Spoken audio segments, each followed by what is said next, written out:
So hello people, इस video में मैं बात करूंगा बेसिक्स ऑफ द कोडिंग का। और ऐसे पर्सन जो पहले से कोडिंग जानते हो तो ये मत देखना, क्योंकि ये बहुत ही बेसिक्स है। तो ये उनके लिए है जिन्हें कोडिंग का सी भी नहीं पता और वो अभी स्टार्ट कर रहे हैं। सो जब भी आप कोडिंग स्टार्ट करते हो, the first thing you have to do is choose a language. ठीक है। तो इट्स डिपेंड ऑन, जैसे कि मैं एज्यूम कर रहा हूँ कि आप अभी स्टार्ट कर रहे हो, आपको बाकी फील्ड्स के बारे में नहीं पता है। कोडिंग में लाइक वेब डेवलपमेंट भी आता है, फ्रंट एंड आता है, बैक एंड आता है। आप सिर्फ अभी कोडिंग सीख रहे हो। तो to start with it's better कि आप सी प्लस प्लस या जावा में से कोई एक लैंग्वेज चूज कर लो। अब मैं अगर मुझसे पूछोगे तो मैं सजेस्ट करूंगा Java, because it's actually an OOPs language, object oriented programming language. और आज के टाइम पे ऊप्स कॉन्सेप्ट्स के लैंग्वेज ज्यादा प्रेफर किए जाते हैं मोस्टली कंपनीज में। अगर जावा पढ़ते हो I think it's the best choice. और मतलब अगर स्टार्ट करो तो जावा से करो, बाकी डिपेंड्स ऑन यू ऑल्सो। अगर आपको सी आसान लगता है तो आप वहां से स्टार्ट कर सकते हो। अब बात करते हैं कि हमें अगर कोड करना है। ठीक है। तो पहले मैं एक बार लैंग्वेज हटा देता हूँ। तो किसी भी प्रोग्राम में क्या होता है कि तीन चीजें होती हैं, एक इनपुट, लॉजिक एंड आउटपुट। अब ये तीन चीजें क्या है, मान लो मैं कहता हूँ कि आपको सम करना है दो नंबर्स का, 2 + 3 = 5। तो आपको दो नंबर्स देंगे, that is your input, 5 is your output and 2 + 3 is your logic. तो किसी भी कोड में ये तीन चीजें होती हैं, input, output and your logic. अब जैसे ये बात करते हैं कि ये प्रोग्रामिंग लैंग्वेजेस की, देखो सारे प्रोग्रामिंग में एक ही डिफरेंस होता है, सिंटैक्स का। राइट। सिंटैक्स कैसे लिखते हैं किसी भी चीज का, बाकी सारे कॉन्सेप्ट मोस्टली सेम ही होते हैं। और मैं जावा इसलिए बोल रहा हूँ क्योंकि जितने भी कोर्स होते हैं, मतलब कर सकते हो ऐसे। अगर एक जावा पढ़ लेते हो तो बाकी प्रोग्रामिंग लैंग्वेजेस आप बहुत इजीली लर्न कर सकते हो। बात करते हैं कोड की, मुझे लगता है कि हम प्रोग्रामिंग लैंग्वेज इजिली लर्न कर सकते हैं। कोड की बात आती है कि अगर हमें किसी चीज का कोड लिखना है तो कैसे लेना है। मैं कुछ एग्जांपल्स बताऊंगा, उसके बाद मैं लास्ट में आपको कुछ वेबसाइट्स और कुछ लिंक्स बताऊंगा जहाँ पे आप अपने कोडिंग की प्रैक्टिस कर सकते हो। या फिर अगर आप जावा, सी या C++ में जो भी लैंग्वेज चूज करते हो उसके बारे में पढ़ना चाहते हो तो आप कैसे पढ़ सकते हो। तो जैसे मैंने अभी बताया, बेसिक स्टेप जो थे तीन ही होते हैं, input, logic and the output. तो अभी एग्जाम्पल के थ्रू देखते हैं। तो मैंने क्या किया, एक ये ऑनलाइन जावा कंपाइलर एक खोला है, और ये आप भी अपने वेबसाइट मतलब लैपटॉप पे, कंप्यूटर पे, जिसमें भी आप काम कर रहे हो आराम से खोल सकते हो। अब देखो, इस प्रोग्राम को मैं एग्जीक्यूट कराता हूँ। यहाँ पे आ गया हेलो वर्ल्ड। ठीक है। मैंने कहा कि हम एक प्रोग्राम लिखेंगे for the sum of two numbers. अब इसमें देखेंगे कि ये तीन चीजें कहाँ पे आती हैं। तो मैं क्या करता हूँ, ये देखो अभी ये इसके बारे में बात नहीं करेंगे कि मेन क्या है, ये क्लास क्या है। बेसिकली ये जो प्रोग्राम है एक जावा में लिखा गया है, और जब आप पढ़ना स्टार्ट करोगे आपको खुद पता चल जाएगा कि मेन क्यों है। और बेसिकली जो कोड होता है यहाँ पे हम लोग लिखते हैं। तो अभी स्टार्ट करते हैं कोड का, कि हमें सम ऑफ टू नंबर चाहिए। ठीक है।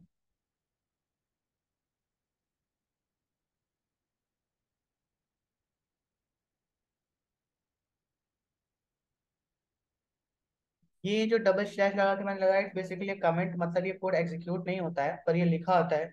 ये इसलिए यूज होता है कि अगर कोई नया कोडर आता है तो उसको पता है कि ये लाइन ऑफ कोड क्यों लिखा गया है।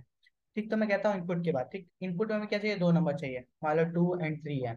अब जब कोई भी आप प्रोग्राम लिखते हो तो जो भी आप नंबर देते हो या फिर कोई भी जो वैल्यू देते हो उनका नामकरण करना होता है। मतलब आप ऐसे भी दे सकते हो जब, अगर आपकी, बट वो पता होगा कब दे सकते हो।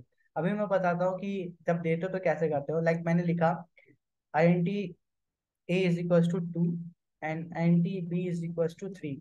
आपको 2 और 3 तो समझ में आ गया होगा, पर ये A और B क्यों लिखा है और इंटीजर ये INT क्यों लिखा हुआ है। ठीक है। तो देखो ये A जो है ना, बस हमने क्या किया, इस 2 को एक नाम दे दिया है, कि इस नंबर को एक नाम दे दिया A, और इस जो 3 है इसको एक नाम दे दिया B। और ये इंटीजर है ना, ये बताएगा हमारे सिस्टम को, ये जो वैल्यूज है ना ये इंटीजर टाइप की है। जब कोई डिजिट देते हो नॉर्मल डिजिट, तो उसको इंटीजर डेटा टाइप दिया जाता है। और अगर डेसिमल होता है तो मैं यहाँ पे क्या करता, डबल यूज करता। और जब भी कोई आप प्रोग्रामिंग लैंग्वेज यूज कर रहे होगे यही डिफरेंस आएगा। मतलब कहीं पे आप इंटीजर लिख रहे होगे, कहीं पे आप वैर लिख रहे होगे, कहीं पे डबल के लिए कुछ और, मतलब डेसिमल के लिए कोई और डेटा टाइप का नाम होगा, किसी चीज के लिए दूसरा नाम होगा। यही डिफरेंस आता है, बस सिंटैक्स में डिफरेंस आता है, बाकी कुछ नहीं। वहां पे भी जब भी कोई नंबर लोगे, कोई नाम लोगे, तो उसको एक नाम देना ही पड़ेगा। तो मैंने क्या किया, 2 को नाम दे दिया A और 3 को नाम दे दिया B। मैं मान लेता हूँ कि हमारा जो A है वो फर्स्ट नंबर है और B जो हमारा गया सेकंड नंबर। तो ये हमारे दोनों क्या होगा, इनपुट। हमारा लॉजिक क्या होगा कि इन दोनों को प्लस करना है। मतलब अब हम वैल्यू नहीं लिखेंगे, सिर्फ उनका नाम लिखेंगे। इन दोनों को क्या करना, प्लस करना होगा। और हमारा आउटपुट क्या होगा कि इन दोनों का जो सम आता है तो उसको प्रिंट करना है। ठीक। अब मैंने क्या किया कि A + B को ना कि किसी वेरिएबल में स्टोर करा दिया, इसको भी एक नाम दे दिया जिसका नाम मैंने दिया क्या, सम। और सम में क्या स्टोर हो जाएगा, इन दोनों का प्लस करके सम स्टोर कर दो। सम एक वेरिएबल है और हमने इसका कोई भी डेटा टाइप नहीं दिया कि डेटा टाइप क्या होगा इसका।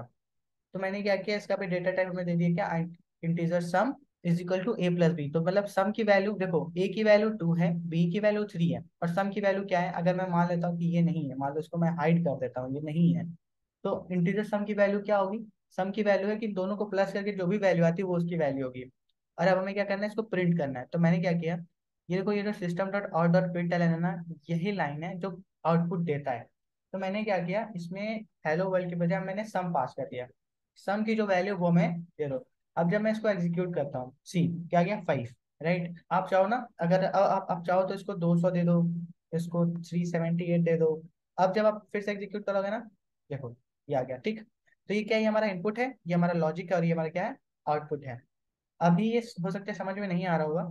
देखो ये बहुत ही आसान है, जब भी आपको कोई प्रॉब्लम मिलेगा पहले उसको सोचो कि अगर आप कोड नहीं करना होता तो आप कैसे सॉल्व करते, फिर हम उसको कोड में कैसे लिखेंगे। बस यही एक प्रोग्रामर का काम होता है कि कोई प्रॉब्लम है, हमने उसको देखा, तो हमने उसको सोचा कि अगर हम ऐसे नॉर्मल भी होते सॉल्व कर रहे तो कैसे सॉल्व कर रहे थे, अब उसको हम कोड में कैसे लिखेंगे, बस इतना ही करना होता है ना। अब एक और प्रॉब्लम देखते हैं कि मान लो सम ऑफ नंबर फ्रॉम 1 to 100, मतलब 1 से लेके 100 तक जितने भी नंबर आते हैं उन सबका सम देना है। तो अब ऐसा तो हो नहीं सकता कि अगर मैं लेता हूँ 1 2 3 4 5 6 100 तक, तो मुझे 100 लाइन का कोड लिखना पड़ेगा और उन सबको एक नाम देना पड़ेगा। 26 तो हमारे इंग्लिश लेटर्स ही होते हैं, ABCD, EF G H, ठीक है। तो 100 नाम तो हम दे नहीं सकते, और 100 नंबर हम यहाँ पे लिख भी नहीं सकते, तो अब तो हमारा लाइन ऑफ कोड बहुत ज्यादा हो जाएगा, फिर हमारा आसान कैसे होगा प्रोग्रामिंग और या फिर कोडिंग से। तो हम क्या करेंगे, अब हम यहाँ पर कॉन्सेप्ट हो जाता है हमारे क्या, लूप का, ठीक, हम लूप यूज करते हैं। अब इसमें भी हम यही तीन चीज यूज कर रहे होंगे, और मैं दिखाता हूँ कैसे करेंगे हम। तो हमारे इनपुट क्या होगा कि 1 से लेके 100 तक हमें सारे नंबर्स की चाहिए, क्या चाहिए, सम। तो हमें एक वेरिएबल तो लेना होगा सम, जिसमें हम स्टोर करेंगे। अब यहाँ पे हम लॉजिक क्या लगाएंगे कि हमें भैया 1 से लेके 100 तक नंबर नहीं हम टाइप कर सकते, हमें नंबर दो। तो हमने क्या किया, लूप लगा दिया, और लूप में हमने, अब ये लूप कहाँ से आ गया भैया, आप तो कुछ भी लेके चले आ रहे हैं, ऐसा बोल सकते हो आप। सी, जब आप प्रोग्रामिंग लैंग्वेज लर्न करोगे तो उसमें कॉन्सेप्ट्स होते हैं, जैसे कि जैसे स्टैक हो गया, क्यू हो गया, अब ये सोचो कि कहाँ से आ रहा है इसलिए नहीं बता रहा। बट लूप्स तो होते हैं ना, कि बस लूप्स का इतना काम होता है कि अगर कोई चीज बहुत बार करनी, एक ही काम बार बार करना है, जैसे कि मैंने कहा 1 से लेके 100 तक प्लस करना है, तो पहले क्या करोगे, 1 + 2 + 3 + 4 + 5 सबको ऐड करोगे, फिर सबको एडिशन कर दोगे, राइट। मैं कह रहा हूँ कि 1 + 2 करेंगे हम, फिर जो सम आएगा उसमें 3 ऐड कर देंगे, फिर उसको ऐड करने के बाद जो आएगा उसमें 4 ऐड कर देंगे, और वो जो 4 5 6 है ना, वो ये लूप हमें देगा। अब ये लूप का जो कॉन्सेप्ट है, ये जब आप कोई भी जब लैंग्वेज पढ़ोगे उसमें कॉन्सेप्ट, तो उसमें ये लूप का आएगा कि हम एक ही चीज तो बार बार कर रहे हैं, कि हमारा जो भी सम आ रहा है उसमें दूसरा नंबर ऐड करते जा रहे हैं, फिर जो सम आ रहा है उसमें फिर दूसरा नंबर ऐड करते जा रहे हैं, ऐसा हम 100 तक कर रहे हैं। तो हम ये प्लस वाला काम 100 बार कर रहे हैं, तो हम क्या करेंगे, लूप यूज करेंगे। अभी देखो मैं बताता हूँ, पहले मैं कोड लिख लेता हूँ। तो मैंने क्या किया, जो भी हमारा सम था उसमें मैं sum is equal to sum plus i कर देता हूँ। अभी मैं इसको बताता हूँ, ठीक है। और मुझे प्रिंट क्या करना होगा, सम, क्योंकि हमें एक ही नंबर चाहिए। प्लस वाला काम 100 बार कर रहे हैं, पर हमें सम एक ही बार प्रिंट करना है जो फाइनल होगा। अभी देखो यहाँ पे क्या होता है ना, आई, अब यहाँ पे इंडियन समझ में आ गया कि यहाँ तक तो आपको आ गया होगा, इसको हटा देता हूँ मैं। अगर प्लस ये जो =1 है इसको मत मान, नहीं है, आई देखते हैं बस, ठीक है।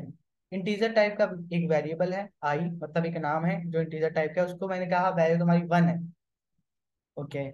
फिर यहाँ पे क्या होता है, लूप क्या चलता है ना, कि यहाँ पे पहले ये वाला एग्जीक्यूट होता है, फिर एक कंडीशन चेक करता है, कंडीशन चेक करने के बाद फिर वो नीचे आता है। पहले ये वाला जो है, ये वाला एग्जीक्यूट होता है, फिर ये क्या करता है, यहाँ पे कंडीशन चेक करता है, ठीक। फिर ये यहाँ आता है, और फिर ये इस लाइन को एग्जीक्यूट करता है, फिर ऊपर जाता है, और ये होता है, ये वाला जो I++ है ये एग्जीक्यूट होता है, फिर ये कंडीशन चेक करता है। अगर कंडीशन मैच होती है तो फिर ये नीचे आता है, फिर यही काम करता है। अच्छा, ये वाला जो होता है सिर्फ एक बार होता है, ठीक। I++ क्या है, ये देखो इंक्रीमेंट और डिक्रीमेंट ऑपरेटर होता है, क्योंकि अगर हम 1 से 100 तक जाना है तो हमें आई की वैल्यू एक बार 1, फिर 2 चाहिए, फिर 3 चाहिए, 4 चाहिए होगी, वो यही काम करता है। तो मैंने क्या कहा इससे, कि पहले तुम आई की वैल्यू 1 ले लो, उसने ले लिया, ठीक है। फिर हमारे सम में अभी कुछ नहीं था, सम इज इक्वल टू 0 था, तो 0 + 1 सम की वैल्यू क्या हो जाएगी, सम स्टोर हो जाएगी, ठीक है। तो ऐसे समझो कि मान लो ये एक हमारे पास एक मेमोरी है जिसका नाम सम है, वैसे राइटिंग बहुत खराब है, इस- उसको ज्यादा वो मत देखना, बस तुम ये समझना कि कैसे हो रहा है, ठीक है। ओके, चलो ठीक है। अभी मान लो यहाँ पे मैं कह देता हूँ कि सम, अभी सम की वैल्यू क्या है, जीरो है, मतलब अगर हम वैल्यू नहीं असाइन करते तो by default sum equals to zero ही होता है।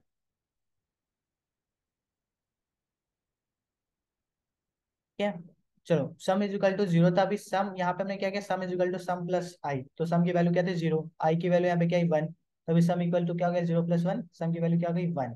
ठीक, अब ये इधर गया आई प्लस प्लस हुआ, तो आई की वैल्यू क्या थी पहले, यहाँ पे करता हूँ, आई की वैल्यू पहले क्या थी, वन। ठीक, आई प्लस प्लस हुआ तो अब ये क्या हो गई, टू। ठीक, फिर ये यहाँ पे उसने कंडीशन चेक किया कि क्या two is less than equals two hundred, क्या दो सौ से छोटा है, हाँ छोटा है, कंडीशन ट्रू थी हमारी। तो फिर ये नीचे आएगा और उसमें सम प्लस आई कर देगा, तो अभी सम की वैल्यू क्या थी, वन, और आई की वैल्यू क्या थी, टू, तो ये वन प्लस टू क्या हो जाएगा, थ्री, तो अब सम की वैल्यू क्या हो जाएगी, थ्री हो जाएगी।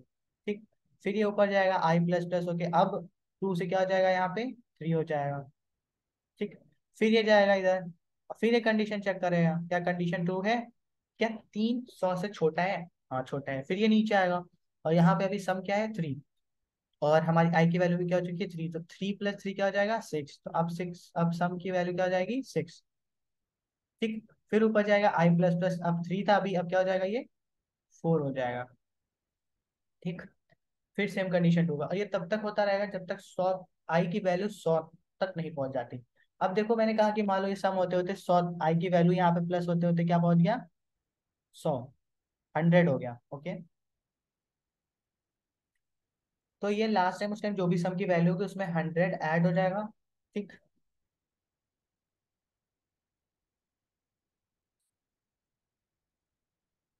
और फिर यहाँ पे आएगा आई प्लस प्लस सब होके क्या हो जाएगा, वन हंड्रेड एंड वन, और फिर कंडीशन चेक करेगा क्या one hundred one is less than equals two hundred, नहीं, वन हंड्रेड वन जो है सौ से छोटा भी नहीं है, सौ के बराबर भी नहीं है, तो ये कंडीशन फॉल्स हो जाएगी, और हमारा जो कंट्रोल है वो इससे बाहर आ जाएगा, यहाँ पे किससे बाहर आ जाएगा, ये जो दो ब्रो दो ब्रैकेट लगे हैं ना, दो ये ब्लॉक्स कहे जाते हैं। ठीक, तो ये एक परिवार समझ लो, ये लाइन पूरा इसके अंदर जो भी है वो एक परिवार होगा, और इस ब्लॉक के अंदर इससे भी ज्यादा लाइन हो सकती है, ये नहीं कि सिर्फ यही है, इसके अंदर भी बहुत सारी लाइंस हो सकती हैं। तो जब ये लूप एग्जीक्यूट होगा तो इस ब्लॉक, इस ब्रैकेट के अंदर जितनी भी लाइंस होगी ना वो सारी एग्जीक्यूट होगा, अगर इसके नीचे कुछ और होता तो वो उसको भी एग्जीक्यूट करता। ओके, तो अभी अब ये हमारा प्रोग्राम हमने लिख लिया यहाँ पे, ये हमारा इनपुट दो है, वो आता रहेगा यहाँ से, ये हमारा लॉजिक था, ये हमारा पूरा लॉजिक था, और ये हमारा आउटपुट है। अब मैं जब इसको एग्जीक्यूट करता हूँ, देखो यहाँ पे मैंने इनिशियलाइज नहीं किया था तो ये एक एरर शो कर दिया, तो ये अगर आप कोई और भी आईडी यूज करोगे तो उसमें बताएगा वो कि भैया तुमने ये गलती करी है। तो अब मैं इसको एग्जीक्यूट करता हूँ, अगर you can see 5050, this is the last sum of one to hundred, एक से हंड्रेड तक जितने भी उसके सामने वो आ गया। अब एक और कोड देखते हैं। ठीक है, जैसे कि प्रिंट टेबल ऑफ 22 है। ठीक, हमें 22 की टेबल प्रिंट करनी है, तो हम क्या करेंगे, 22 वन ज़ा 22, 22 इंटू 44, 22 इंटू थ्री 66, राइट, यही करेंगे। इसमें भी सेम वाला लूप होगा, इसमें भी हमें एक इनपुट चाहिए, अभी हमारा इनपुट क्या होगा, हमारा इनपुट होगा एक एन, एक नंबर, और वो नंबर अभी यहाँ पे क्या है, 22 है। ठीक, और ये अब ये लूप हमें सिर्फ 10 बार ही तो करना है, टेबल वन से लेके टेन तक कितना करना कि 22 इंटू 10, तो हम इसको क्या करेंगे, हंड्रेड के बजाय हम सिर्फ टेन तक कराएंगे, और यहाँ पे सम की जगह भाई। अब अच्छा देखो, अगर आप नॉर्मल कर रहे होते तो क्या करते, 22 को मल्टीप्लाई करते किसी नंबर से, और जो आता ऐसे प्रिंट करते, ऐसे ही टेबल लिखते, राइट। हम भी यही काम करेंगे, और वो हम ऐसे करेंगे।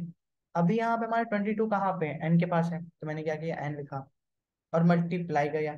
ठीक, हमें one two three four five six seven eight चाहिए, ठीक है, और ये हमें कितने मतलब one two three four five, हमें देखो अगर प्लस पर जब इंक्रीमेंट होगा आई की वैल्यू वन होगी, फिर टू होगी, फिर थ्री होगी, तो हमें आई से वैल्यू मिल जा रही है, मतलब एन 22 इंटू 1, 22 इंटू 2, वो हमें आई से मिल रहा है, तो हमने क्या किया, वन टू लिखने के बाद हमने आई लिख दिया, ये हमारा क्या हो गया, लॉजिक।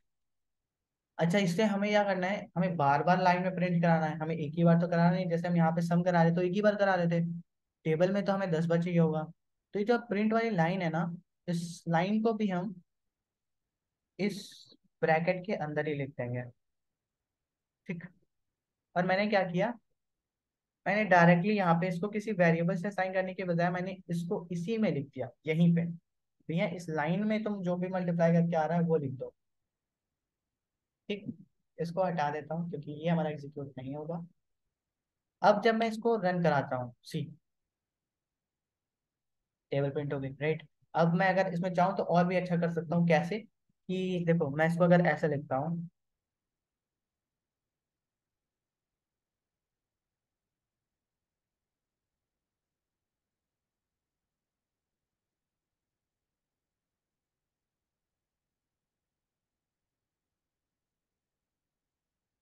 अच्छा ये क्या, देखो डबल कोट्स में जो भी लिखते हो आप वो एज इट इज वैसे प्रिंट हो जाता है।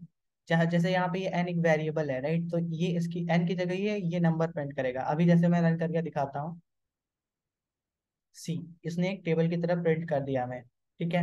अब ये सब पता है कैसे, जब आप लैंग्वेजेस पढ़ोगे उसमें सिंटैक्स पढ़ोगे तब ये आएगा। बाकी लॉजिक कैसे लिखना है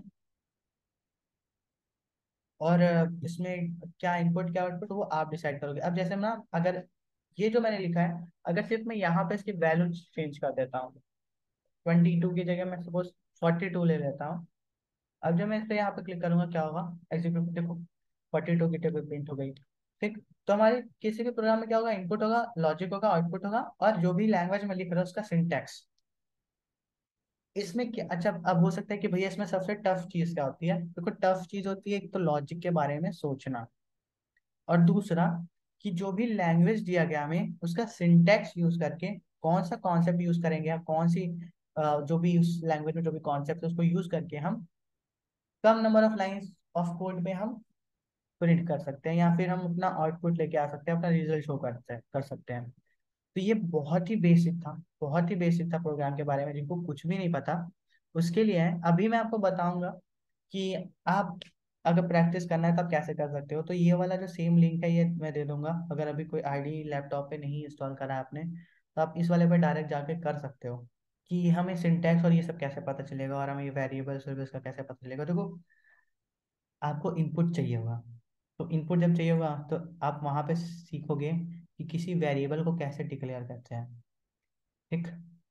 उसके बाद जब आपको लगेगा कि यार ये system dot out dot println की लाइन शायद मैं 10 बार लिखता, एक बार में कैसे लिख सकता हूँ, जब वो सर्च करोगे तो आपको लूप के बारे में पता चलेगा, राइट। फिर हमें 1 से लेकर 10 तक नंबर चाहिए और मैं 10 बार टाइप नहीं करना चाहता, तो 1 से 10 तक नंबर कैसे जनरेट हो सकता है वो आपको लूप्स के थ्रू पता चलेगा। फिर आप लूप के पास आओगे, तो ये कॉन्सेप्ट धीरे धीरे पढ़ोगे। अगर अभी जैसे कि आप स्टार्ट कर रहे हो तो आप एक काम कर सकते हो, जैसे जावा पढ़ रहे हो, राइट। जैसे एक वेबसाइट है कॉल w3schools.com। ठीक है। अब मैं यहाँ पे गया, यहाँ पे देखो हर लैंग्वेजेस के आपके पास दिए हुए हैं, HTML CSS JavaScript SQL Python Java PHP सारे दिए हुए हैं। आई वुड से जैसे जावा पे जाना है यहाँ पे। ठीक है। अब यहाँ पे देखो सारे ट्यूटोरियल्स आ रहे हैं आपके पास। स्टार्ट करना है यहाँ से, होम से। यहाँ पे देखो एक बेसिक प्रोग्राम लिखा हुआ है, यहाँ पे लिखा हुआ है ट्राई इट योरसेल्फ। जब आप इस पे क्लिक करोगे तो आपको यहाँ पे लेके जाएगा। अभी आप यहाँ पे ना खुद भी इस कोड को चेंज करके देख सकते हो।